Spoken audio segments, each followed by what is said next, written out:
రాష్ట్రానికి ఒక రాజధాని ఉండాలి, రావాలి అన్న ఒక తపన తాపత్రయంతో ప్రత్యామ్నాయంగా మచిలీపట్నం నుంచి విజయవాడ 70 కిలోమీటర్లు, విజయవాడ నుంచి గుంటూరు మరో 40 కిలోమీటర్లు, ఈ 110 కిలోమీటర్ల హైవేకు అటు ఇటుగా రాజధాని కారిడార్గా పెట్టమని మావిగన్ అని చెప్పి మేము ప్రతిపాదించాం.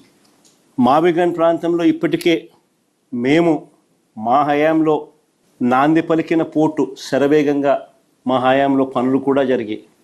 విజయవాడలో ఇంటర్నేషనల్ ఎయిర్పోర్ట్ కనిపిస్తుంది, 3 రైల్వే స్టేషన్లు, 4 నేషనల్ హైవేలు కలుస్తాయి, 9 గవర్నమెంటు ప్రైవేట్ మెడికల్ కాలేజీలు ఉన్నాయి ఈ ప్రాంతంలో, యూనివర్సిటీలు ఉన్నాయి, మరెన్నెన్నో విద్యా సంస్థలు ఉన్నాయి.